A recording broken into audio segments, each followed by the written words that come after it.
Le désordre parfait de Dieu. Shalom bien-aimés dans le Seigneur. Notre méditation du jour s'intitule « Le désordre parfait de Dieu ». Nous tirons notre texte dans Genèse 50:20 qui nous dit ceci. « Vous aviez médité de me faire du mal.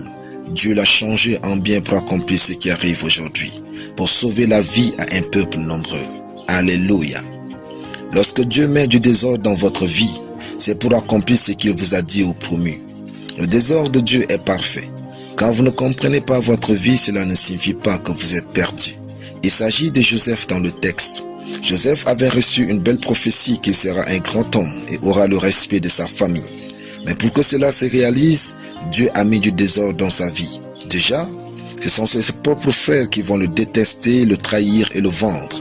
Dieu a tué en lui l'espoir de croire que l'un de ses frères viendra le sauver de l'esclavage. Imaginez ce que Joseph ressentait. Ensuite, quand ses frères ont menti à leur père Jacob que Joseph était mort, Dieu n'a même pas pris son temps pour révéler par un songe, une vision à Jacob que Joseph était envié se trouver en Égypte. Quand Dieu choisit d'écrire votre histoire, il va vous isoler du plaisir temporaire, mettra du désordre autour de vous, comme le jardinier met du fumier autour de la plante, afin que votre vie puisse porter des fruits durables. Le désordre de Dieu est un ordre qu'il met dans votre vie pour vous parfaire. Quand Joseph avait vécu toutes ces situations difficiles et atteint un niveau de maturité remarquable, Dieu l'a justifié, béni et élevé en Égypte. Dieu lui a permis de revoir son père, ses frères et toute sa famille. Comprenez que l'accomplissement de votre prophétie ne ressemblera jamais à la prophétie. Dieu est comme ce bon jardinier qui retourne la terre dans tous les sens, creuse un trou, ensuite met la graine et referme le trou avec de la terre. La graine, quant à elle, vit dans le noir, s'étouffe, meurt et sans s'attendre à quelque chose, elle revit, porte des fruits agréables.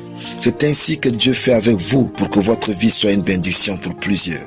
Jésus dit, si le grain de blé qui est tombé en terre ne meurt, il reste seul. Mais s'il meurt, il porte beaucoup de fruits. Jean 12:24. Comme Joseph, c'est avec le temps que vous direz de vos épreuves. Dieu les a changés en bien pour accomplir ce qui arrive aujourd'hui, pour sauver la vie à un peuple nombreux. Le désordre de Dieu est sa méthode pour faire de vous une bénédiction. Alléluia. Prions.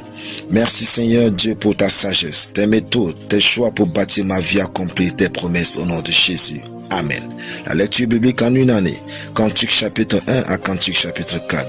Soyez bénis. C'était le pain du ciel.